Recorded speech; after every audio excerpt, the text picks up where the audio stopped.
बड़े हम भाग्यवान हैं। कोई सेट नहीं हमारे आपका। सैनी परिवार में संकल्पित ये कथा हम सब श्रवण कर रहे हैं। मन में इच्छा कर्म के प्रति जिम्मेदारी से आती है, लेकिन धर्म के प्रति श्रद्धा से आती है। थोड़े बड़े हुए, 1-2 महीने के जन्म लेकर ये पता लगा एक स्त्री हमको गीले से सूखे में सुलाती है, भूख लगने पर दूध पिला देती है और हमारी सुख की कामना करती है। हमारी श्रद्धा उस स्त्री के प्रति जागृत होती है जिसे हम मां कहते हैं।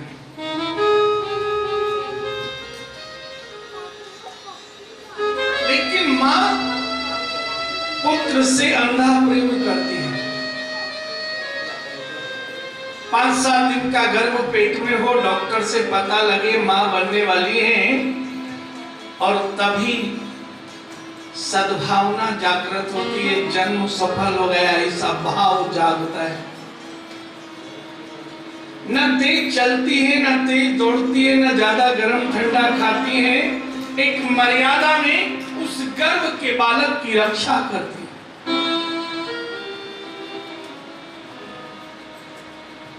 और प्रतीक्षा करती है कब 9 महीने पूर्ण हो और बालक दर्शन दे। तो जैसे मां उस जन्मित बालक से अंधा प्रेम करती है, मेरा प्रभु भी हमसे वैसा ही अंधा प्रेम करता है। अंतर क्या है? मां देह रूपी दिखाई देती है, लेकिन वो मां भी परमात्मा से ही जन्म लेती है, वो परमात्मा का।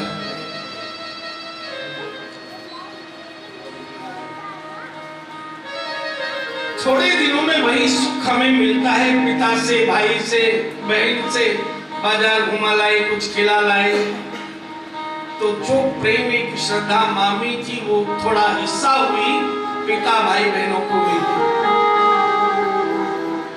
थोड़े और बड़े हुए, विद्या पढ़ने का समय आया, कुछ गुरु के प्रति श्रद्धा हुई, और बड़े हुए।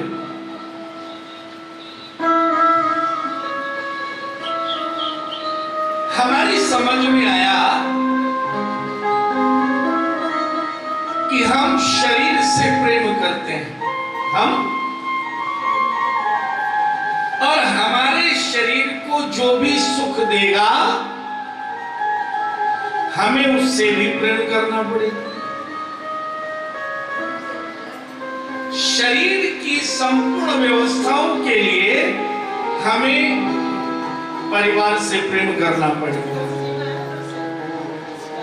और परिवार का प्रेम न छूटे तो परिवार को पकड़ने का साधन पैसा चाहिए, पैसा एकत्रित करना पड़ेगा। और पैसा न छूटे उसके लिए हमें व्यापार करना पड़ेगा। एक शरीर से प्रेम करना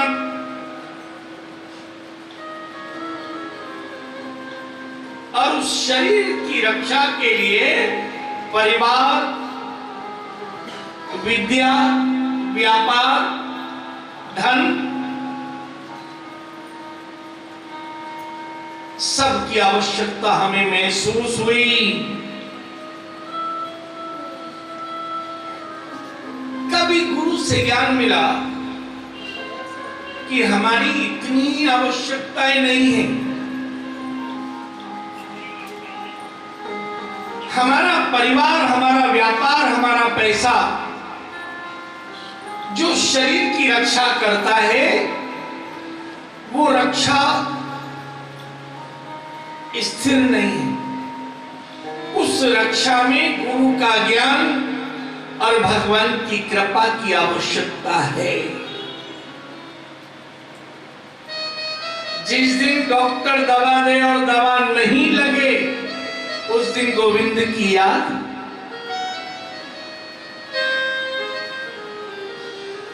कोरोना हुआ था कुछ समय पहले, किसी को न शरीर प्रेम रहा था, न परिवार प्रेम, न व्यापार प्रेम, न संपत्ति प्रेम। दुकान जाना भूल गए, घर में हर पल रहते थे केवल हम बच जाए। तो ठीक वैसे ही जब हम धर्म के मार्ग में चलते हैं, कर्म में हिस्सा हो जाएगा, धन माल में हिस्सा हो जाएगा, लेकिन धर्म में हिस्सा कभी नहीं होता। जैसे विद्या पढ़ ले और उससे कोई बांट नहीं सकता, ऐसे ही भक्ति करें उसका भी कोई हिस्सेदार। हमने 100 पुण्य किए हों और एक पाप करें, हम सोचे एक पाप कट जाएगा, 99 पुण्य का फल। पर संसार में तो देन लेन होता है, पर भगवान के यहाँ कभी लेन देन नहीं होता। आप 1000 पुण्य करोगे, 1000 पुण्य का सुख मिलेगा, और एक पाप करोगे, वो पाप भी आपको भोगना पड़ेगा। विनिमय नहीं होता।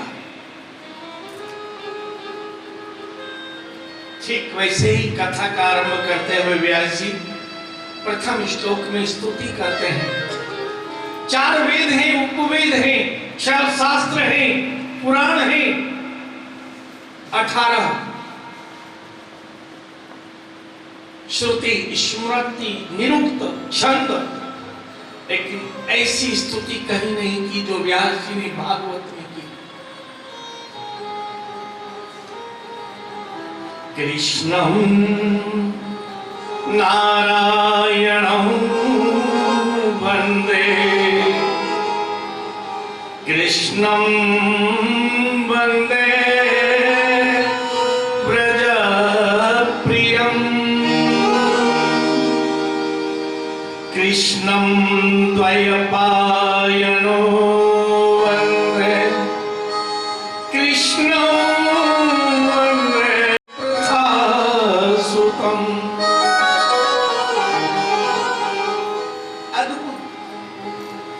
कृष्णम नारायणम वंदे। पहली वंदना में मनुष्यों की करता हूं। किसकी?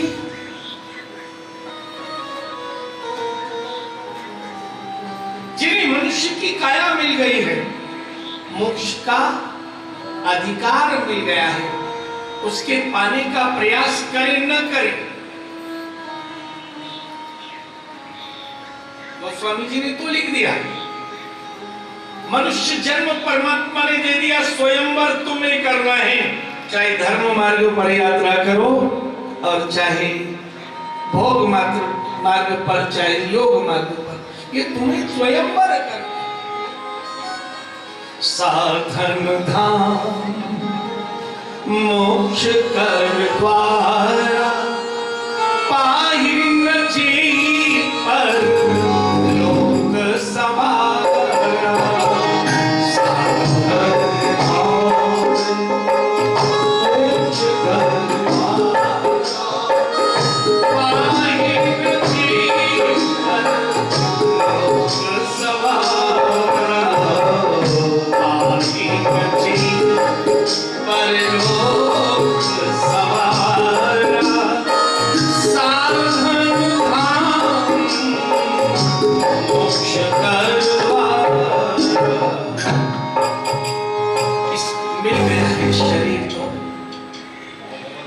चाहे शरीर को जगत की ओर, चाहे जगदीश की ओर यात्रा तुम्हें करनी है। कृष्णम नारायणम वंदे। मैं उन मनुष्यों की वंदना करता हूं जिन्होंने मनुष्य जन्म तो पाया, जिन्हें परिवार मिला, घरवार मिला, माता पिता मिले, भाई बहन मिले, व्यापार लेकिन उसके बाद भी जिसने कृष्ण से प्रेम कर लिया मैं उसकी वंदना करता हूं। मैं जिसने जगत में रहकर जगदीश से प्रेम किया पहली वंदना मैं उसे करता हूं। कृष्णम नारायणम कृष्णम वंदे व्रज प्रियम। मैं वंदना करता हूं उनकी जिन्होंने मनुष्य जन्म पाकर ये संकल्प कर लिया मैं भगवान का था, भगवान का हूं और भगवान का ही।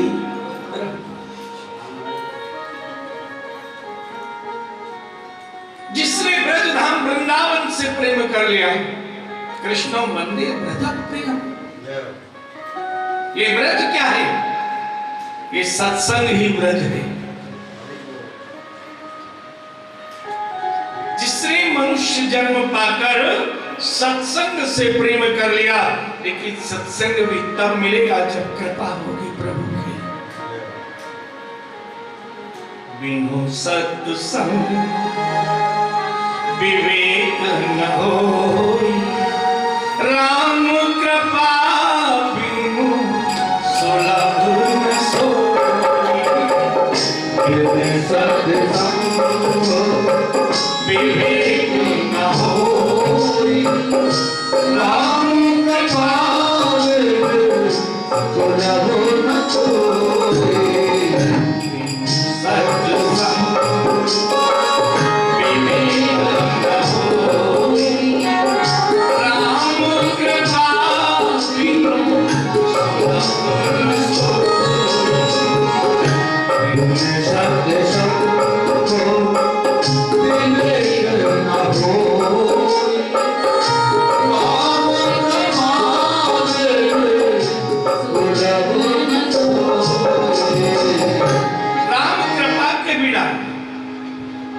कथा 5 साल पहले भी हो सकती थी, 10 साल पहले भी, लेकिन कृपा भक्ति स्वतंत्र सकल गुण बिनु सत्संग पावै प्राणी। भक्ति स्वतंत्र सकल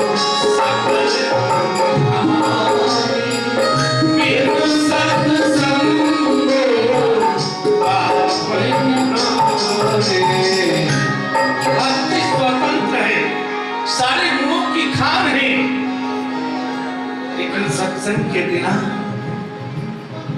तो सत्संग लभते पुरुषो यलावै भाग्योदयेन बहुजन्म समर्जितेन।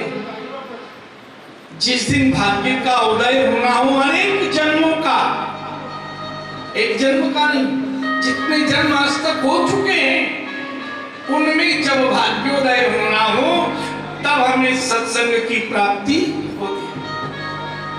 और सत्संग में आ भी जाए और हमारा चित्त परमात्मा में लग जाए। जन्मांतरे भवेत् पुण्यम तदा भागवतम लभेत्। एक जन्म के पुण्य से आप भागवत नहीं सुन सकते। कई जन्मों का पुण्य हो तब आपको अवसर मिलेगा, और उस अवसर में सुअवसर कोई विघ्न नहीं आए, निर्विघ्न आनंद। हमारे साथ है रघुनाथ, हमें किस बात की चिंता। हमारे साथ है रघुनाथ, हमें किस बात की चिंता।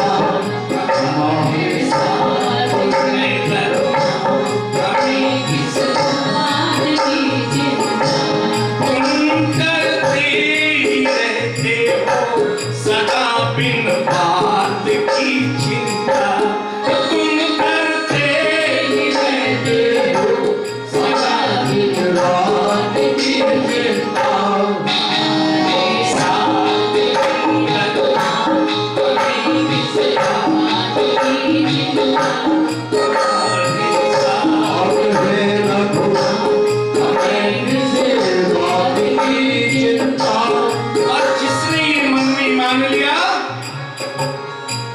वही सत्संग का लाभ ले सकता है। तो पहला प्रणाम उनको जिनको मनुष्य जन्म में कृष्ण प्रेम हुआ हो, और दूसरा प्रणाम उनको जिन्हें ब्रजवास सत्संग मिल गया। कृष्ण द्वय पायो बंदे, भगवान ने तो माया में मिलाया था और हम माया में रहकर भगवान में मिल गए। उनको तीसरा प्रणाम।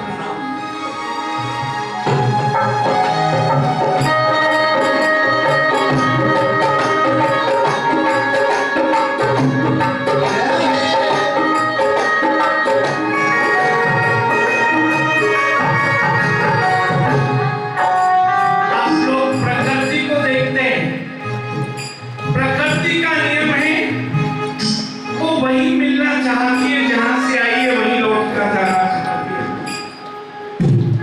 एक मनुष्य जन्म ऐसा है, परमात्मा ने यहाँ भेजा है लेकिन हम वहां जाना चाहते हैं। मिट्टी पकड़ लो, छोड़ोगे कहाँ जाएगी? अग्नि सूर्य से प्रकट होती है, लौ जलेगी, किधर जलेगी? ऊपर। पानी समुद्र से आया है, बादल ले गए, बादलों ने पानी बरसाया नाली से नाले में, नाले से नदी में, नदी से फिर समुद्र में। यदि हमें मनुष्य जन्म मिल जाए और हम पुनरपि जन्मं पुनरपि मरणं पुनरपि जननी जनने सैनम्,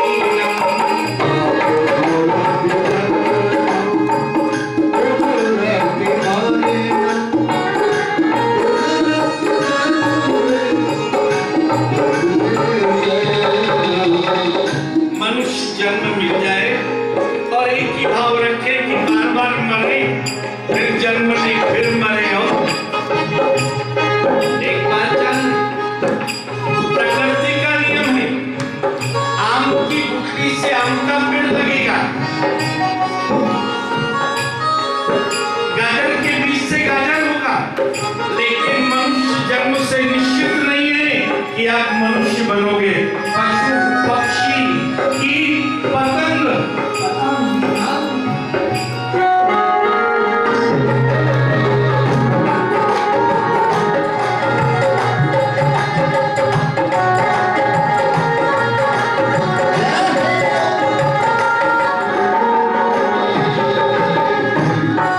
लेकिन ये निर्बीज है। पता नहीं क्या बनना पड़ेगा। जय हो। मनुष्यों की नहीं बनी, प्रकृति की बन सकती है, लेकिन परमात्मा की कोई भी वस्तु नहीं बन सकती। जो पृथ्वी पर आकर परमात्मा से प्रेम करे, मैं उसे प्रणाम करता हूं। पुनः इष्ट की स्तुति करते हैं। सच्चिदानंद रूपाय विश्वोत्पत्त्यादि हेतवे तापत्रय विनाशाय श्री कृष्णाय वयं नमः। श्री कृष्णाय वयं नमः। सच्चिदानंद रूपाय, जो सत है, चित है और आनंद है। सच्चा किसे कहते हो? सच्चा उसे कहते हैं जिसे कभी देखा नहीं, और जिसे देखा है वो झूठा। आप देखिए प्रकृति कैसी है, जो पहले नहीं था आया और मिट गया, वो तो झूठा है ना। जो था, है और रहेगा, वो सच्चा है। प्रकृति असत्य है, भ्रांति है।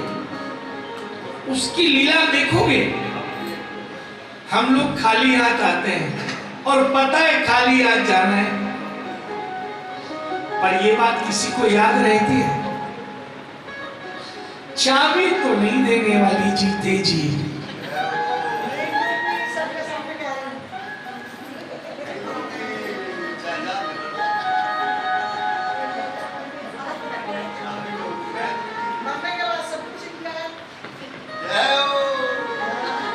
तो सत चित जिसमें भ्रांति है, हमें मालूम है हमें मरना है, पर किसी को याद रहता है ये बात हर पल कि मुझे मरना है। जिसे मरना है और मौत को भूल जाए, यही माया है।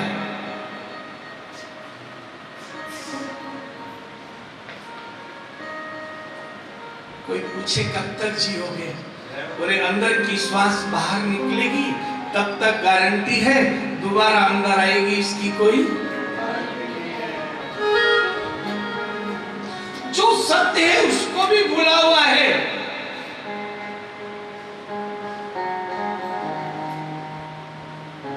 सत्संग मार्ग में आओ ना तो इतना ही याद रख लो, दो बातन को भूल मत, जो चाहे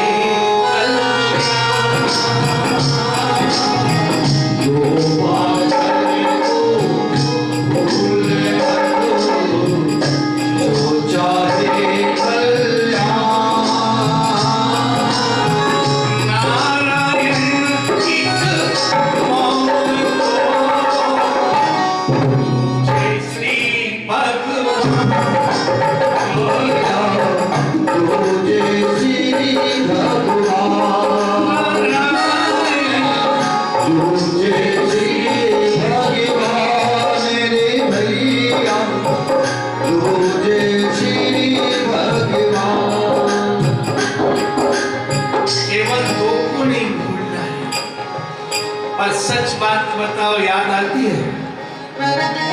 एक बहुत छोटा बच्चा था, 3-4 साल का।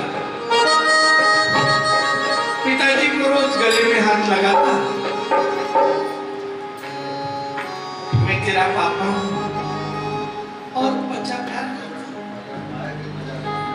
एक दिन पिताजी मंदिर गए और वो 4 साल का बालक भी चल के पिताजी के पीछे मंदिर चला गया।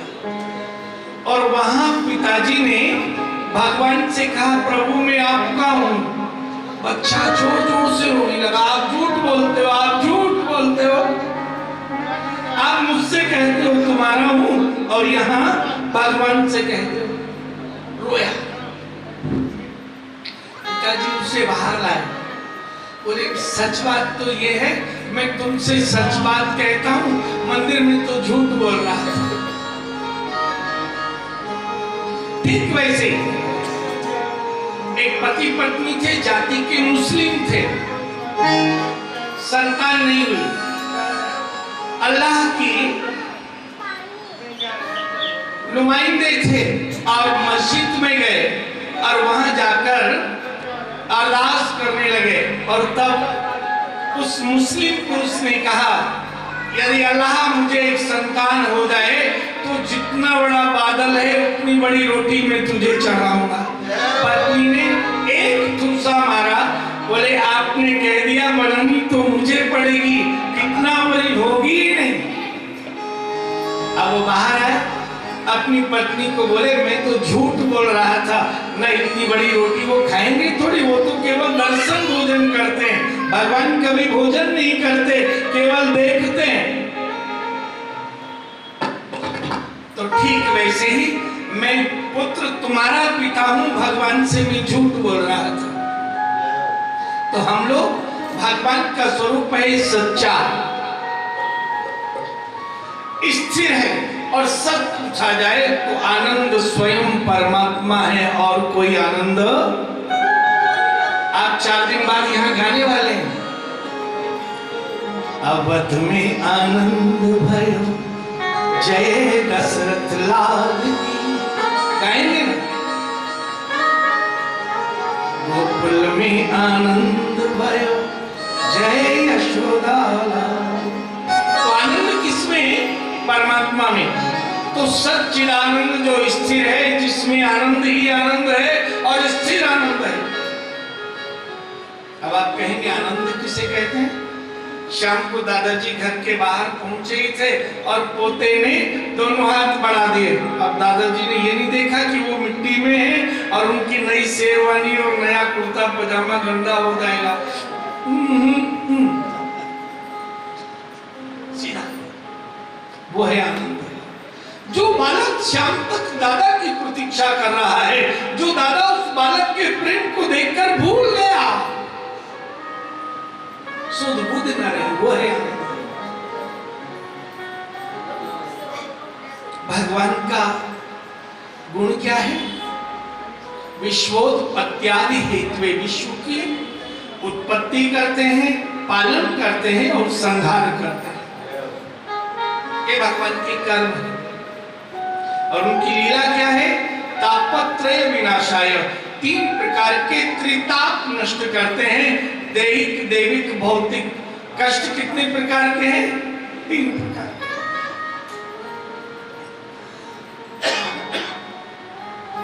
तन के, मन के और धन के। चौथा कष्ट नहीं हो तो मुझे बता देना। व्यास जी को तो 3 ही मालूम थे, उन्होंने इतने लिखे। दैहिक, दैविक, भौतिक ताप, राम राज काहू नहीं प्यारा। दैहिक, दैविक, भौतिक ताप, राम राज काहू नहीं प्यारा। दैहिक माने शरीर का ताप, दैविक देवताओं का दिया हुआ, संसार का। आप सत्संग में बैठेंगे, आपको कुछ ध्यान नहीं आएगा, केवल मैं और मेरा गोपाल। और कई बार मन में आएगा बस आज से तो भजन किया करूंगा, ये मौज तो नहीं मेरी ही नहीं। पता नहीं कितने जन्मों की, और सच बात है हमने कितने जन्म लिए हैं। सत्संग की प्यास थी जो इस जन्म में ही पूरी हो सकती है और कभी होने वाली हरि वो प्यास तृप्ति के लिए। कथा में सुनी गया भगवान शिव का एक रूप है दुर्वासा। भगवान शिव से एक दिन सती ने कहा कि हम गृहस्थी हैं, हमारी इच्छा है कि एक बार कोई ब्राह्मण को घर में भोजन कराएं। भगवान शिव जी पहले तो मना करते रहे, देखो झंझट में मत पड़ो, आनंद में रहो, मैं भक्ति कर रहा हूं, तुम आनंद में रहो। लेकिन त्रियाहट बोले, ना मैं जल पीऊंगी, ना कुछ पाऊंगी, ना आपसे बोलूंगी, पहले वामन जिमाऊंगी तो बात होगी। भगवान अपने स्वरूप दुर्वासा को ले आए। अब थाल भर के बनाए, अन्नपूर्णा है और वो स्वाहा और परसों पूरा दिन पूरी रात, 7 दिन 7 रात हो गए। अन्नपूर्णा भोजन बनाती रही और दुर्वासा खाते रहे। 7 दिन रात में सती जी थक गई। बोले अच्छा बामन नो क्या, या को धोंधा ही ना भरे, कैसे पेट भरेगा? बोले एक बेलपत्र, बेलपत्री रख देना। अब बेलपत्र रख दिया, पाते ही तृप्त हो। बोले अब जल पिलाओ। सती जी भगवान शिव से बोली अब जल आप पिला दो। भगवान शिव बोले इन पंडित जी से कहो जाए। प्यासे पूरे सतयुग प्यासे रहे, त्रेता प्यासे रहे, द्वापर के अंत में स्वयं भगवान नारायण का कृष्ण अवतार होगा और उस अवतार में इंद्र क्रोध करके 7 दिन रात जल बरसाएगा गोवर्धन पर्वत में। और तब 7 दिन रात ये जल पिए, मूसलाधार बारिश होगी, प्रलय के बादल होंगे और इनका पेट भर जाएगा। तो जैसे वो 3 जन्म प्यासे रहे, ऐसे हम भी सत्संग के प्यासे होते हैं। पता नहीं कितने जन्मों से हमें सत्संग नहीं मिला, और सत्संग की आदत हो जाए और 2-4 दिन भी नहीं मिले तो ऐसे लगता है पता नहीं कितने दिन से नहीं मिला। आदत हो जाए। तापत्रय विनाशाय, दैहिक दैविक भौतिक त्रिताप को मिटाने वाले हैं। श्री कृष्णाय वयं नमः। श्री सहित कृष्ण को प्रणाम करते हैं। बोलो राधा गोविंद भगवान की जय। पहले प्रणाम मनुष्य को, फिर प्रणाम राधा गोविंद को, और फिर प्रणाम करते हैं अपने ही पुत्र को जिसे जन्म दिया।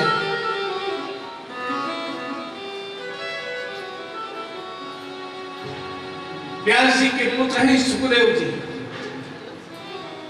यम प्रव्रजन्तम अनुपेतम पेतकृत्यम् द्वयपायनो विरह कातर आजुहाव पुत्रेति तन्मयतया तरवोऽभिनेदु स्तं सर्वभूतहृदयं मुनिमानतोऽस्मि तं सर्वभूतहृदयं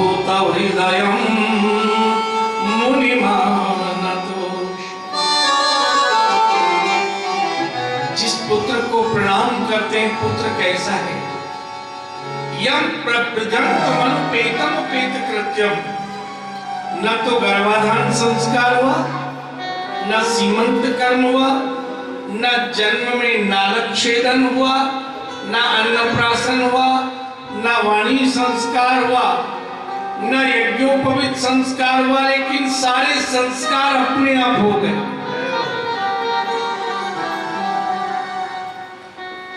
पुत्र जन्मते ही चल दिया जंगल की ओर। पिताजी पीछे से आवाज लगा रहे, हरे पुत्र, लेकिन पुत्र नहीं सुन रहा।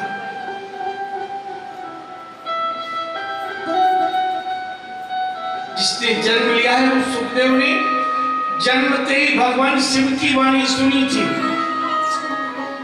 तो उसको पहचानते थे। अब पीछे से कोई आवाज लगाए, घनश्याम जी आवाज समझ लेंगे ये मेरे परिवार घर-बार मिलने वाले की है, तो देखेंगे भीड़ बहुत तो लगेगा, कोई दूसरे घनश्याम जी भी हो सकते हैं, चले जाएंगे। तो सुखदेव जी ने केवल शिव की आवाज सुनी थी। पिता व्यास आवाज लगा रहे हैं, पुत्र पुत्र, बोले कौन पुत्र, कैसा पुत्र, पता नहीं होगा कोई।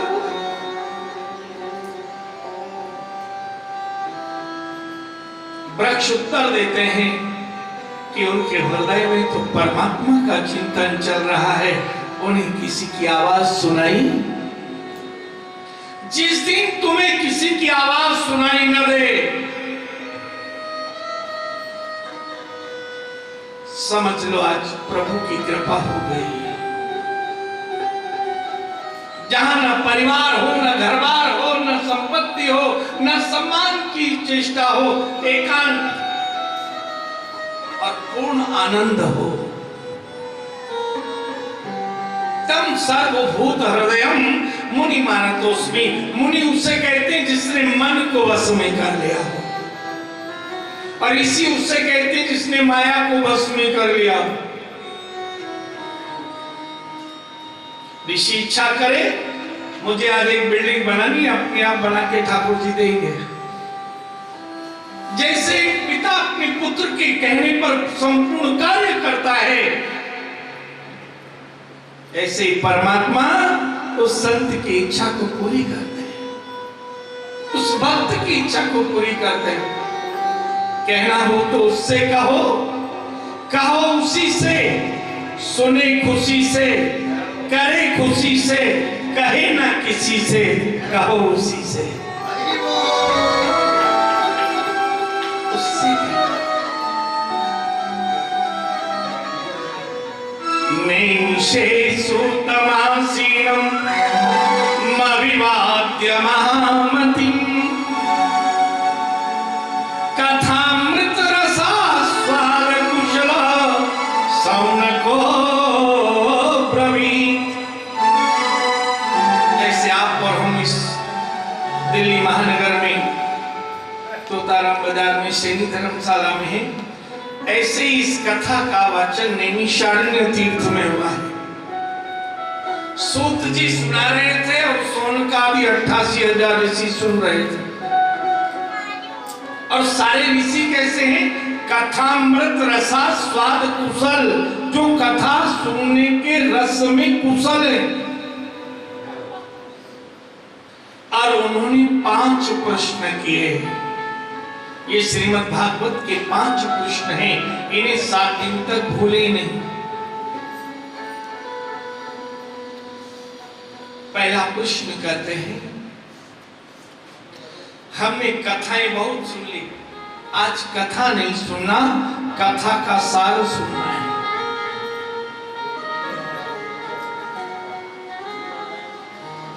अज्ञान विध्वंस, कथा का पहला धर्म हो कि हमारे अज्ञान को मिटा दे।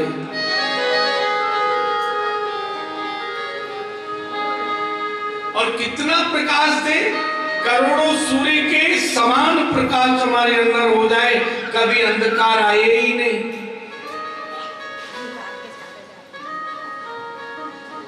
अज्ञान कितने प्रकार का होता है? 5 प्रकार का। अज्ञान कितने प्रकार का? 5। पहला अज्ञान है आज तक प्रयोग किया ऊपर अब मत करना। ये कथा के हम महात्मा को सुन रहे हैं। पहला अज्ञान है ये शरीर मेरा है, मेरी आंख दुख रही है, मेरी कमर दुख रही है, मेरा पैर दुख रहा है। वो महाराज घुटनी,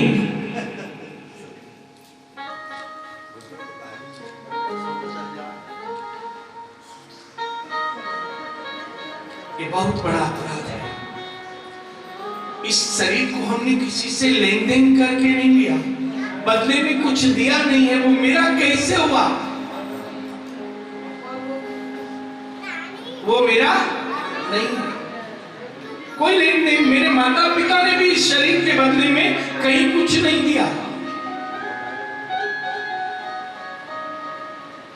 तो पहला पाप हम करते हैं, मेरा पेट दुख रहा है, मेरा पैर दुख रहा है, मेरी आंख कमजोर, मेरे कान से सुनाई कम दे रहा है, मेरा दांत दुख रहा है, ये काया मेरी है, ये कहना बड़ा अपराध है। और जिस दिन भर ये बार बार कहोगे ना, तो ये बीमार पड़ जाएगी। अरे अब तुम्हारी है तो तुम ही संभालो। ठाकुर जी क्या कहेंगे? आप काली माँ देखते हो ना, जीव निकाल कर हंसती है कि देखो कैसे पागल है, दिया सब मैंने है, माँ मैंने दी, पिता मैंने दिए, परिवार मैंने दिया, व्यापार मैंने दिया, घर बार मैंने दिया, सूर्य बनकर मैं तप रही हूँ, चंद्रमा बनकर मैं चांदनी दे रही हूँ, वायु बनकर बह रही हूँ, बादल बनकर जल बरसा रही हूँ, और फिर भी ये सब कहते हैं ये सब मैं कर रहा हूँ। वो मां हंस रही है, जैसे कई पागल है ना, हो हा करते हैं, तो ऐसे ही हम सब, ये शरीर मेरा है, वही दशा है हमारी भी। और तो कई लोग तो केवल भयभीत रहते हैं कि अब मैं 10 साल बाद बूढ़ा हो जाऊंगा, मेरे पैर कमजोर हो जाएंगे, मेरी कमर दुखेगी, मैं कैसे रहूंगा? और पता ये भी नहीं कि शाम तक है कि नहीं।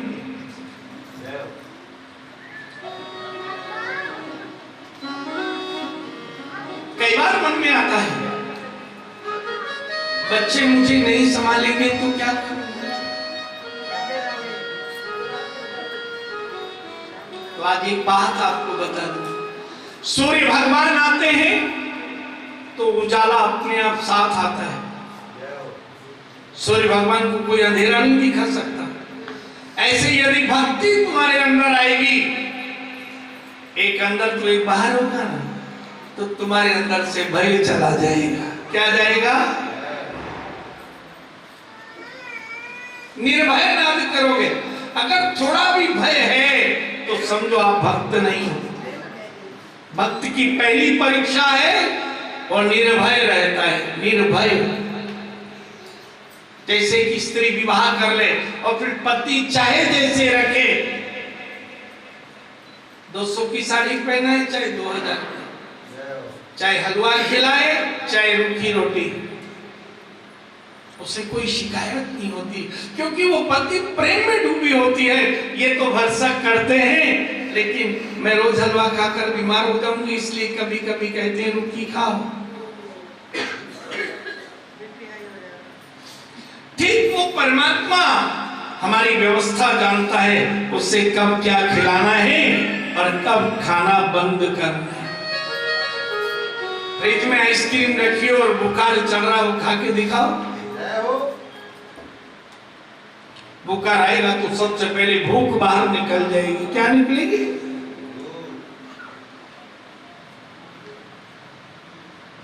निर्भय यदि भक्ति आएगी तो ये पहला अज्ञान ध्वांत विध्वंस कोटि सूर्य समप्रभा सूताख्यायी कथा सारम मम कर्ण रसायनम। हमारे कानों में रस बोल रहे ऐसी कथा सुनाना है। दूसरा अज्ञान है, ये परिवार मेरा है।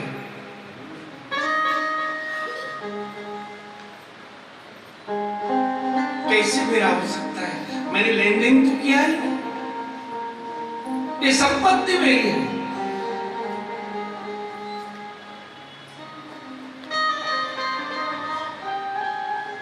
एक बात सच बताना, जब गर्भ में बच्चा आता है माताओं के, या आप लोग पिता बनते हो, कितना आनंद होता है। और उसी आनंद में एक दिन अपने बेटे को बहू के हाथ में सौंप देते हो, और फिर बहू बेटे को अपने बस में कर लेती है।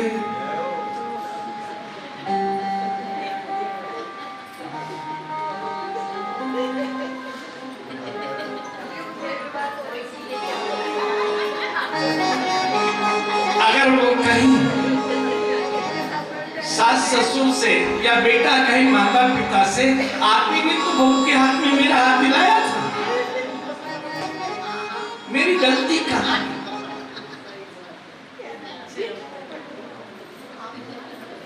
ये सत्य है जो इन आंखों से दिखता है।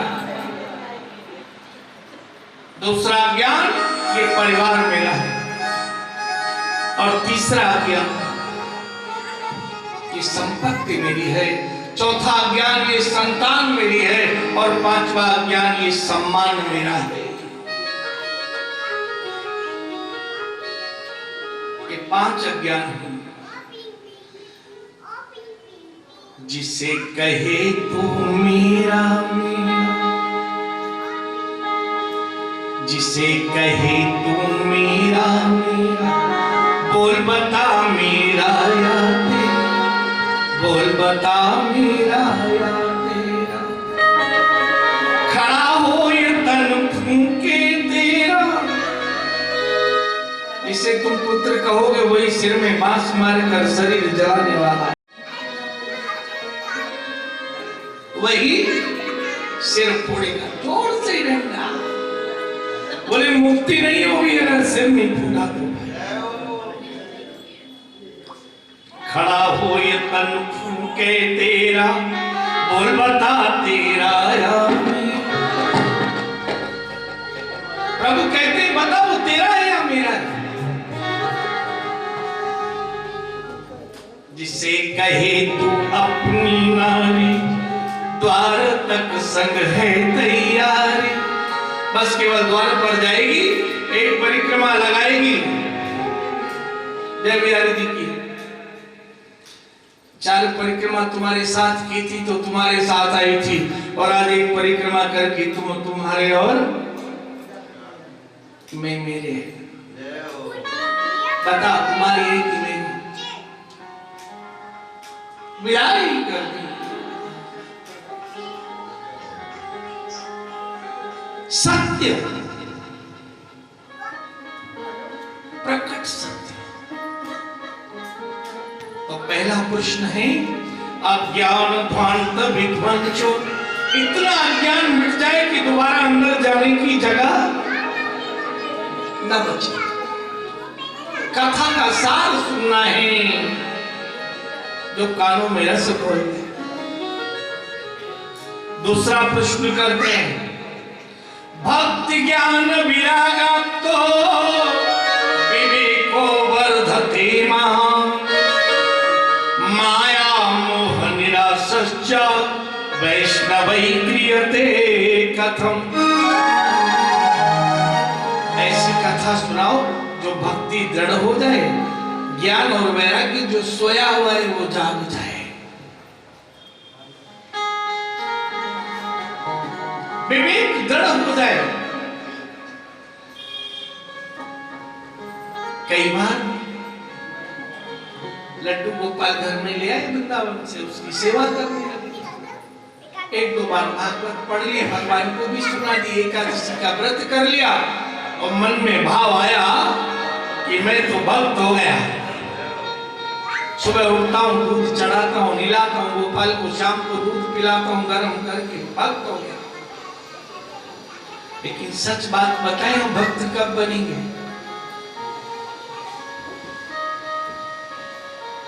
जिस दिन मेरा तेरा मिट जाएगा।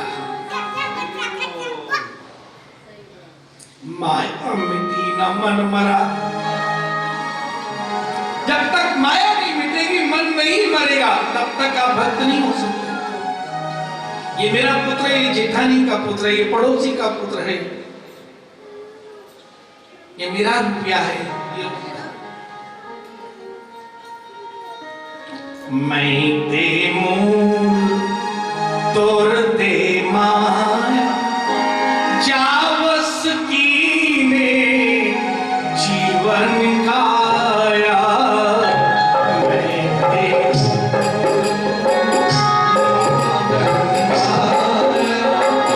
जावस कीने।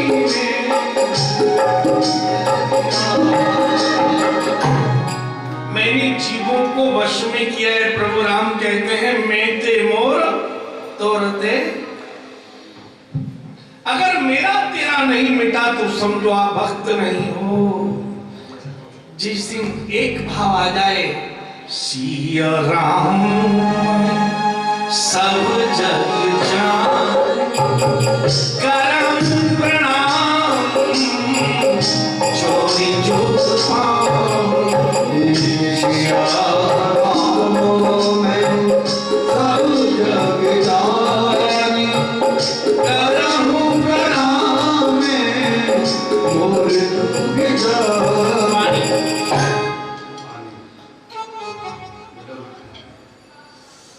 जब सब सिया राम दिखाई लगने लग जाए, तब समझो हम भक्त हैं। कई बार गुरु की संगत में आ गए, कभी कभी सत्संग सुन लेते हैं और उस सत्संग गंगा में रहकर हमारे मन में आता है हम ज्ञानी हो गए। हम क्या हो गए? कथा सुनने जाते हैं, कथा सुनते हैं, लेकिन कैसे पता चले आप ज्ञानी हो? जिस दिन आप ज्ञानी बनोगे, संग्रह बुद्धि समाप्त हो जाएगी।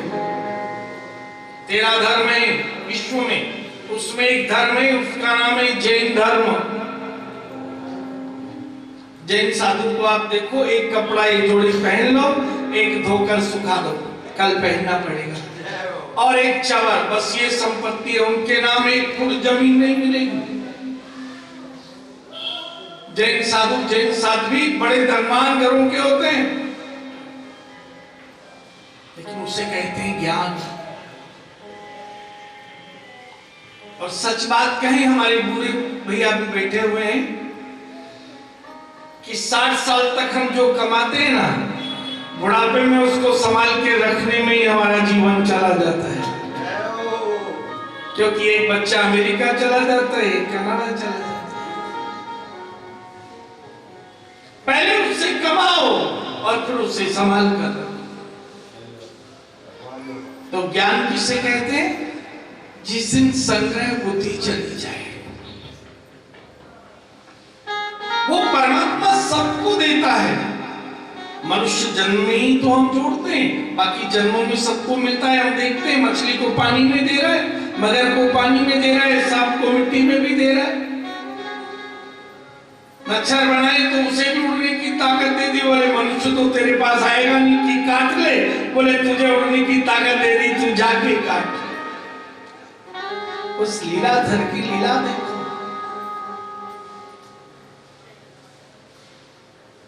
जो जहां है वहीं उसकी व्यवस्था है।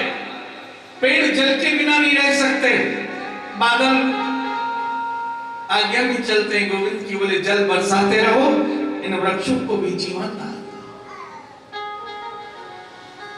तो जिस दिन ज्ञान आएगा उस दिन संग्रह बुद्धि छूट जाएगी। और सच बात कही, जिस दिन संग्रह करने लगोगे, खर्च करना बंद कर दोगे, उस दिन तुम्हारा ज्ञान समाप्त हो जाएगा। अगर गोविंद ने मुझे दिया है तो किसी के काम आ जाए। किस बच्चे की स्कूल की फीस नहीं भरी, पता लग जाए कानून में ये गोविंद ने मुझे कहा है, मुझे उसकी फीस भरनी। किस घर में कन्या का विवाह नहीं हो रहा, उसके पिता के पास सम्मान करने के लिए धन नहीं है, बेटी घर में, पता लग जाए। अस्पताल में किसके प्राण जाने वाले हैं, उसके पास औषधि की दवा का पैसा नहीं है, मैं कैसे दे दूं? गोविंद तुम्हें सक्षम बनाए, वो है ज्ञान। अति संग्रह परोव्याधि।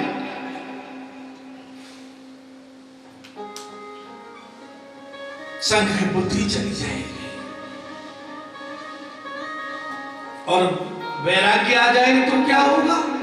कई बार वैराग्य आता है, केवल 5 जगह पर शमशान में कोई जल रहा हो, उसे देखकर वैराग्य आता है। कल तक देखो ये सब कुछ कितना कहता था, ये मेरा वो मेरा, चेक पर साइन करता था, आज तो एक दिन मुझे भी ऐसा होना। लेकिन थोड़ी देर में जैसे नीम का पत्ता चबाया, सीताराम हरि बोल, बोली यही सब मरेंगे, मैं थोड़ी मारूंगा। अगर वैराग्य आएगा तो हमें किसी से आशा नहीं रहेगी। आशा ही परमो दुखम, निराशस्य परमम सुखम। आशा नहीं रखना। आशा एक राम जी से, दूजी आशा छोड़ दे। नाता एक राम जी से, दूजा नाता तोड़ दे। आशा एक राम जी से, दूजी आशा छोड़ दे। नाता एक राम जी से, दूजा नाता तोड़ दे। धन्यवाद निर्विवाद राम नाम कहिए, जाहि विधि राखी राम, ताहि विधि रखिए। धन्यवाद निर्विवाद राम नाम कहिए, जाहि विधि राखी राम, ताहि विधि रखिए। इसे कहते हैं वैराग्य।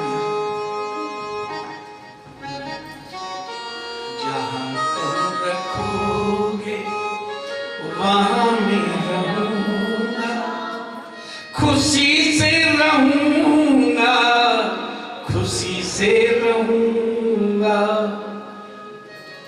सुख दो या दुख दो, तुम्हारी है मर्जी। न कोई उलाहना है, न कोई अर्जी। जो भी सहाओगे सुख दुख प्यारे, खुशी से सहूंगा, कभी ना कहूंगा। जहां तुम रखोगे वहां मैं रहूंगा। जिस दिन ये भाव तुम्हारे अंदर आ जाए, समझो तुम्हें वैराग्य जागृत हो गया। संसार में आशा रखोगे टूटेगी, और गोविंद से आशा रखोगे टूटने वाली। तो दूसरा प्रश्न करते हैं, ऐसी कथा सुनाए भक्ति ज्ञान विराग तो विवेको वर्धते महान माया मोह निराशस्य वैष्णवै क्रियते कथम। और तीसरा प्रश्न करते हैं, अहि उनका उद्धार कैसे? पहले नियम था सुबह सोकर उठे तो स्नान किया, ठाकुर जी को स्नान कराया, पहले चरणामृत पीते थे। लेकिन आजकल ज्यादातर लोग वो अंग्रेज कुछ बता कर गए, पीते वो भी पंचामृति है, उसमें भी आगी पानी दूध पत्ती चीनी 5 हो गए ना।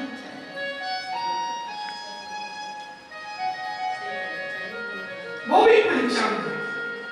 फिर रामायण पढ़ते थे तो आजकल कोई राम का चरित्र कृष्ण का चरित्र नहीं पढ़ता, न्यूज पेपर पढ़ते हैं।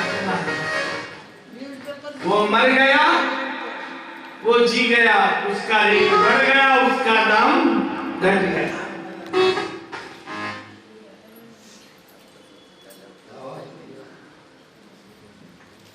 अखबार चिड़िया वार करे, अखबार जब सुबह हम संसार की लीला पढ़ने लगे या सुनी भाव। तीसरा नियम हवन करते थे, खुद का ही हवन करते हैं बहुत से लोग।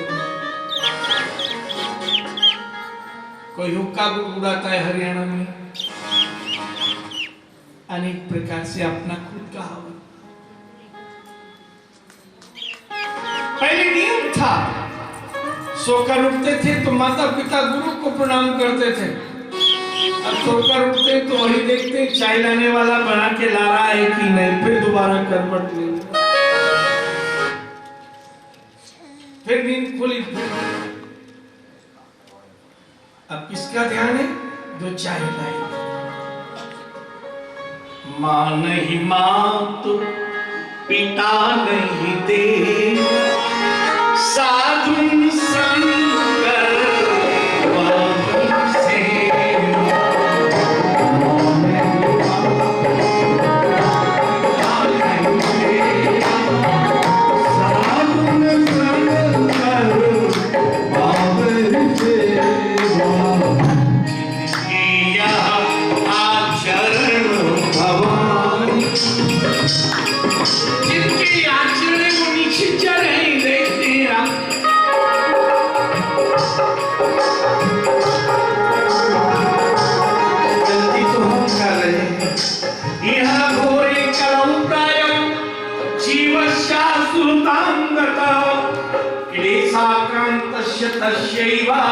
सोधने किम परायणम।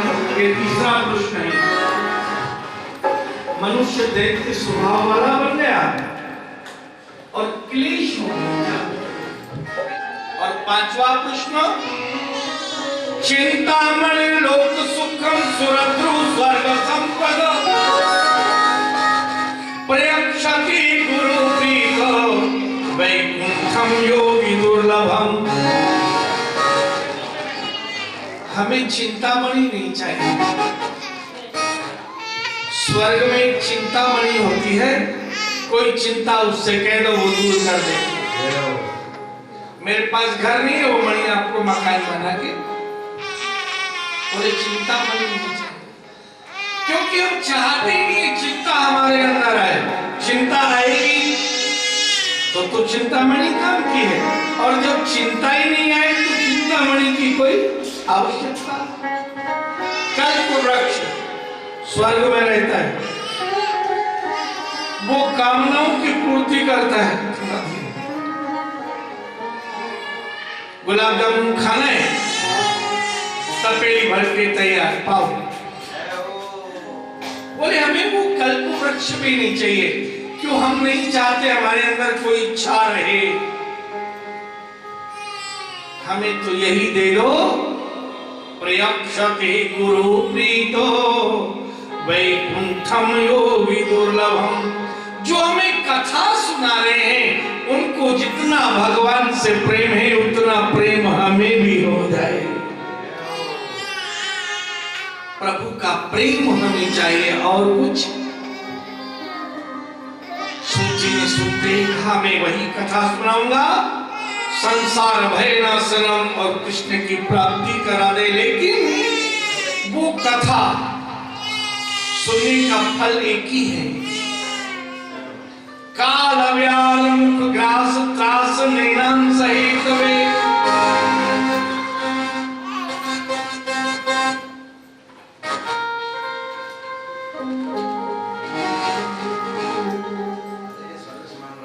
काल रूपी सर्प के मुख में नहीं जाना पड़ेगा,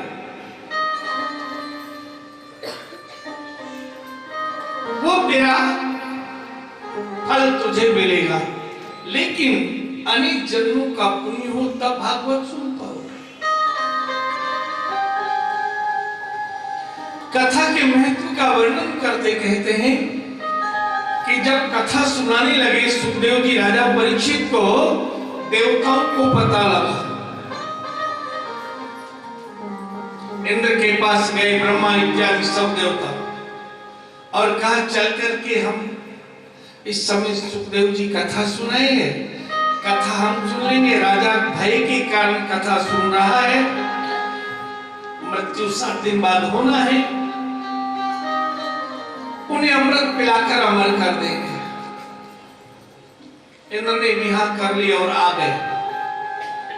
सुखदेव जी तो मंगलाचरण कर रहे थे। देवताओं ने राजा परीक्षित से कहा, सुनिए राजन, हम देवता हैं स्वर्ग के,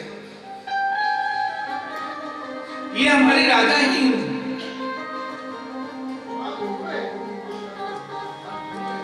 अमृत का कलश इनके पास है, तुम्हें मरने का भय है, 7 दिन बाद तुम्हें तक्षक डसेगा, अमृत पी लो। तक्षक एक बार तो क्या हजारों बार भी डसे तो कोई प्रभाव होने वाला नहीं। राजा परीक्षित ने कहा कि मैंने एक कथा सुनी है,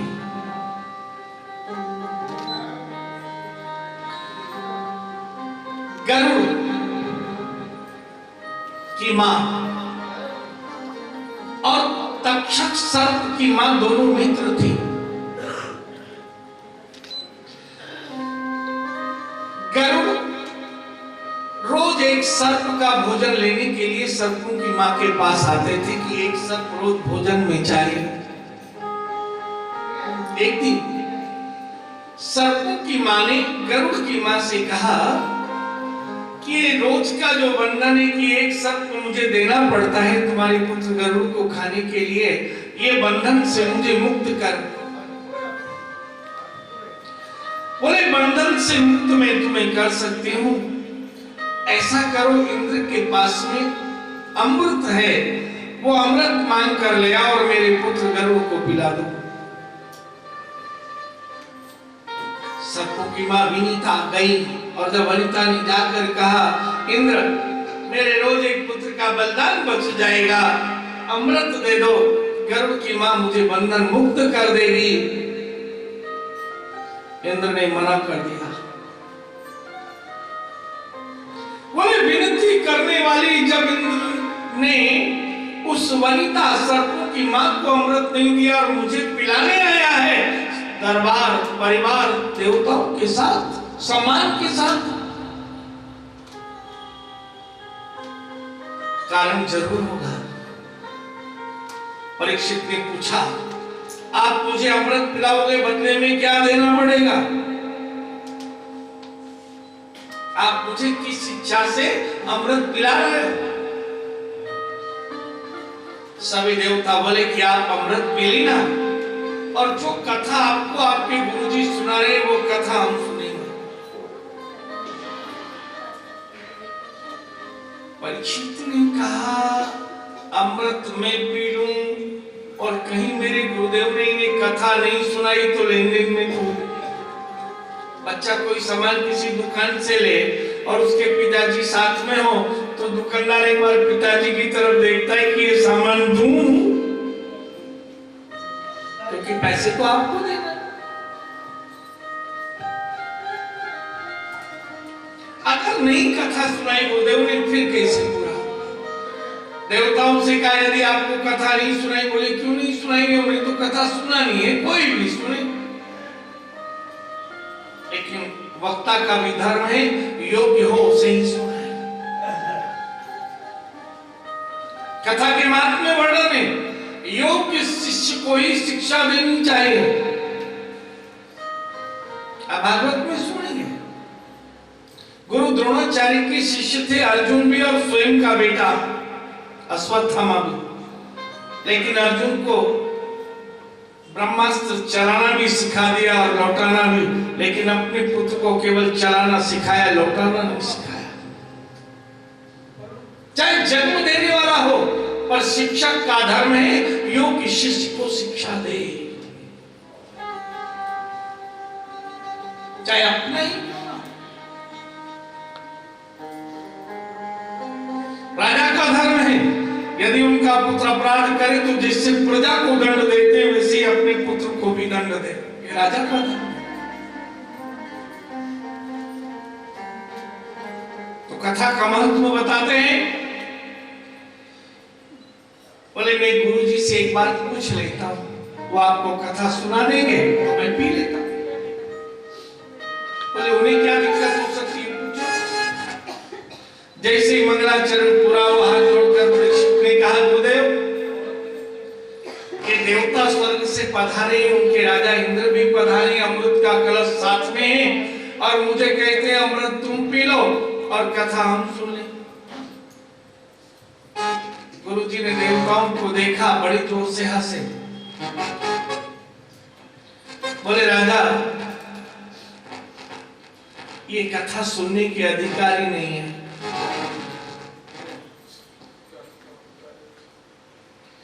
कहां कांच और कहां एक मणि, कैसे लेन देन होगा?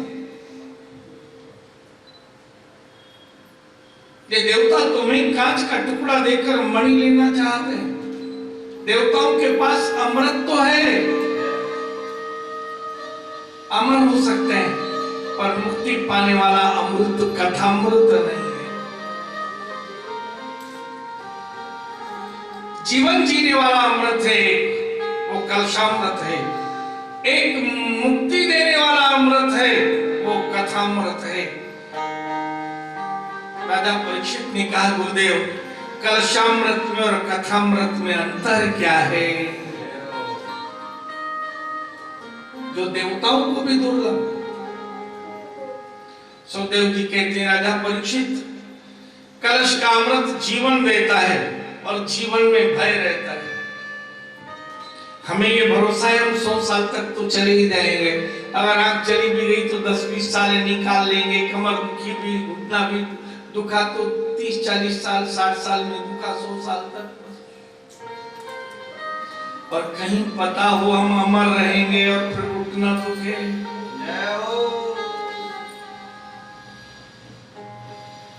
जीवन भर का कष्ट हो गया। मरना तो है, अभी एक आशा है कि हम ज्यादा से ज्यादा 100 और ज्यादा और 2-4, पर हमेशा रहेंगे नहीं। बोले कथामृत मुक्तिदात्री है। ये देवता अमर है पर भय है। इंद्र को हमेशा भय रहता है कहीं कोई मुझसे शक्तिशाली ना आ जाए जो मुझे इंद्रासन से उतार कर और मेरे सामने दूसरा इंद्र बन जाए और मैं क्या घूमना पड़े, कहीं मेरे सम्मान में कोई अपमान ना आ जाए, कोई व्याधि ना आ जाए, काया में कोई रोग ना आ जाए। तब मैं देवताओं को कथामृत नहीं दूंगा। कथामृत श्रेष्ठ है, ये मोक्ष देता है, एक बार मरना पड़ता है, पुनः जन्म नहीं होता, जीवन दुख है। राजा परीक्षित ने देवताओं से कहा आप अपना अमृत ले जाइए, गुरु जी की कथा तो सुनकर मैं यही अमृत पीऊंगा। देवताओं को बड़ा बुरा लगा कि हमारा तो अपमान कर दिया सुखदेव जी ने। देवता बोले सत्यलोक में चलिए और सिद्ध करिए। जैसे ये मृत्यु लोक है, यहाँ मरते हैं और मुक्ति भी मिलती है, ठीक वैसे ही सबसे ऊपर 7 लोक ऊपर है 7 लोक नीचे, तो ऊपर सबसे ऊपर है सत्यलोक। वहां एक तराजू है, वो सत्य बोलती है, बोले चलकर सिद्ध करना पड़ेगा। सुखदेव जी बोले चलिए। अब तराजू के एक पल्ले में सारे देवता देवियां ग्रंथ भागवत छोड़ के 17 पुराण 6 शास्त्र 4 वेद 4 उपवेद श्रुति स्मृति निरुक्त छंद सब अपना अपना रूप धारण करके एक पल्ले में बैठ गए। बोले चलिए दिखाइए। और जैसे भागवत ग्रंथ को रखा, सब साधन रह गए हल्के, पलड़ा झुका कथामृत का। सारे साधन हल्के रह गए और पलड़ा झुक गए। ब्रह्मा जी को आश्चर्य हुआ, बोली ये कथा नहीं है, ये कृष्ण है।